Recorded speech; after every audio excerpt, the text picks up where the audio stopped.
चलो, हर चीज़ का अपना एक वक्त होता है, जब वो होनी होती है उसी दिन होती है। आपकी बात को सिर माथे लेकर के और आपका एक परिवार का सदस्य बन के सब ये संघर्ष के जितने ये साथी थे कमेटी के, इनसे विचार विमर्श हुआ और एक ही इनसे धर्म नेम किया था कि भाई सिरे चढ़े ना चढ़े मेरे घर से तो कि मैं होना नहीं। एक दीन ईमान की बात करता हूँ, खुद उसमें सुई की नोक के बराबर भी फर्क नहीं रखूँगा। वो आगे देखी जाएगी अपने को हासिल कुछ होगा या नहीं होगा। और परमात्मा गवाह है, कोशिश भी की उसी नीयत से कि आप लोगों की यही बात थी, अपने नेता के सामने जाके रखी। उसके बाद अधिकारियों से मीटिंग हुई। जब अधिकारियों से मीटिंग हुई तो दीन ईमान की बात है, आप लोगों में से भी बहुत से जागरूक है, सबको पता है कि जो डॉक्यूमेंट्री काम था, कागजी काम जो था, कहीं से भी उसमें रास्ता नहीं निकल पा रहा था। मैं कोई राजनीतिक बात नहीं कर रहा, ना मैं कोई दल्ला सरकार का हूँ ना किसी पार्टी का हूँ। लेकिन तब मैंने एक ही बात रखी थी अपने नेतृत्व के सामने भी और अधिकारियों के सामने भी कि सर, सारी उम्र हमने ये दुनिया देखी है। चौधरी देवीलाल को देखा सुना है, चौधरी चरण सिंह को देखा सुना है, बाबा महेंद्र टिकैत को देखा और सुना है, घासीराम नैन जी के संघर्ष में भी हम साथी रहे हैं, और भी बहुत से सामाजिक नेता हैं। जब कोई मुद्दा सच्चा सुच्चा हो, आपके कागजों में चाहे वो रिकॉर्ड में ना भी हो, वो एक बेबसी होती है। लेकिन जब हम संघर्ष करने निकल जाते हैं, पैर पुट्ठा करके वापस घर जाया नहीं जाता, मुश्किल हो जाती है। और ये चीज़ मैं समझता हूँ। कुछ भी हो, हमें नहीं पता कानून क्या कहता है और कहाँ तक कहता है। जैसे चौधरी देवीलाल कहा करता कि वे लोग आगे या बात है या मांग है और यो करना है, कानून उसके बाद बनाते रहना। तो उसी तरह से मैंने ये बात अड़ाई थी कि जो आपका मुआवजा है ये सेकेंडरी इश्यू है। मेरा मतलब है ये 2 नंबर की बात है। पहले नंबर की बात है आंदोलनकारियों का स्वाभिमान, उनका मान सम्मान, मेरी उसकी लड़ाई है। और उस मान सम्मान के लिए उनको मान सम्मान के तरीके से उठाना पड़ेगा। वो आप देखो रास्ता क्या निकलता है।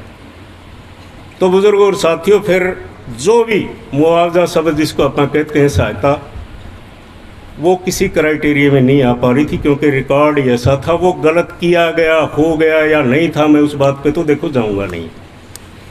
लेकिन पता आप सबको भी है कि किस स्तर पे बेकायदगियाँ हुई जो नहीं होनी चाहिए थी।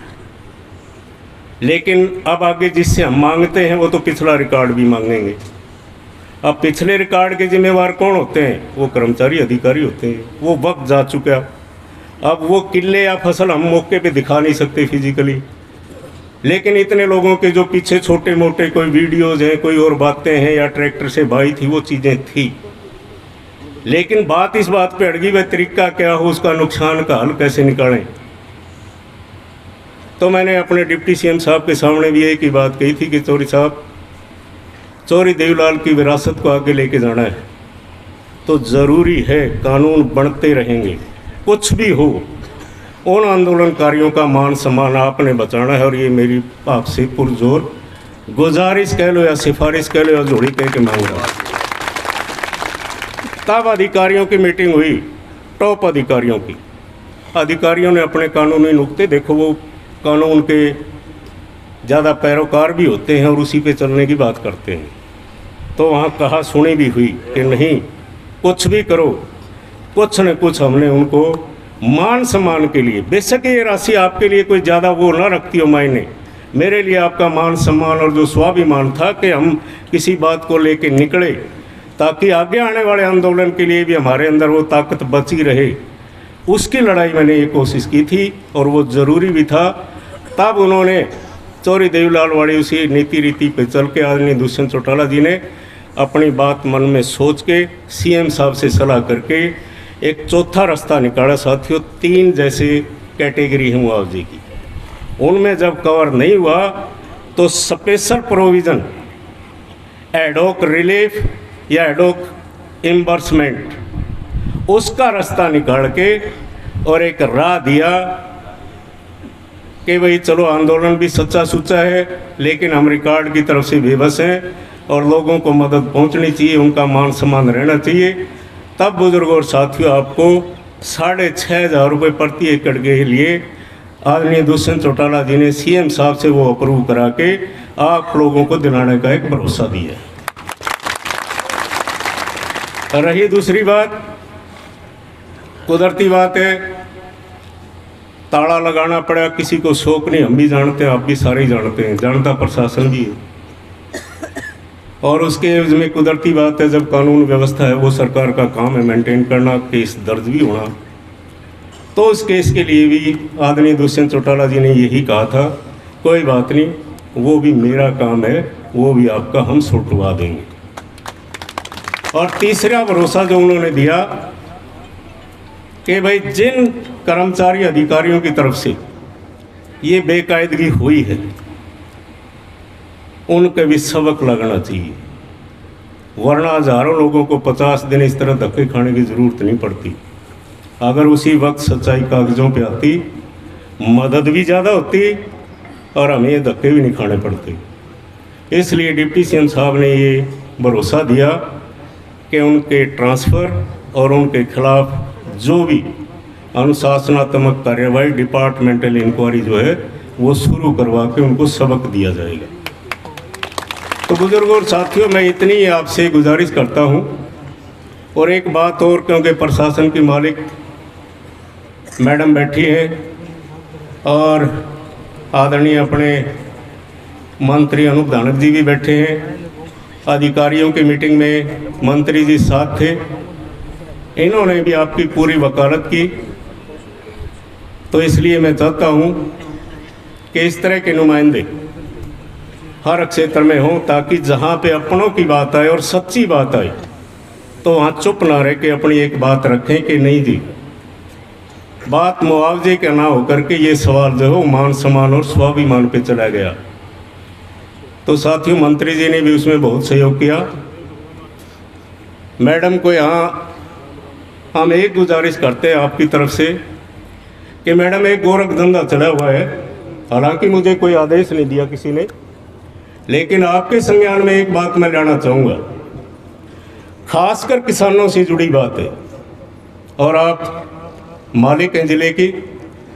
ये जो मुआवजा का सिस्टम बना हुआ है, इसमें इतनी बेकायदगियां हैं, इसी कारण से आंदोलन करने पड़ रहे हैं। अब एक तरफ प्राइवेट जो एजेंसीज हैं, बीमा कंपनियां, बीमा हो जाता है, 1 किले का बीमा किसी ने अपना प्रबंध कर दिया, 2,000 रुपये किला या जो कुछ भी चल रहा होगा जिस इलाके में, वो आदमी अपना बीमा लेकर के पड़ोसी को एक तरह से जैसे ठेंगा दिखाने वाली बात है, वो चीज़ भी समाज को भुगतनी पड़ती है। और ये एक व्यापार सा गोरख धंधा चला दिया। आपसे गुजारिश है कि आप स्पेशल इस बात को नोटिस करके कि जो भी राहत मिले,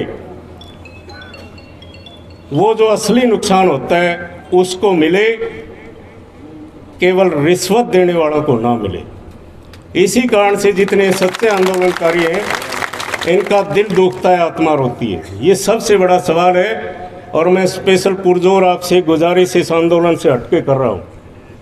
कम से कम आपके ज़िले में ये बेकायदगी है, आप इसको अच्छी तरह से टटोलवा लें। आपका पुलिस महकमा भी यही है और ये सारा कारोबार इस इलाके में बहुत ज़्यादा हो रहा है।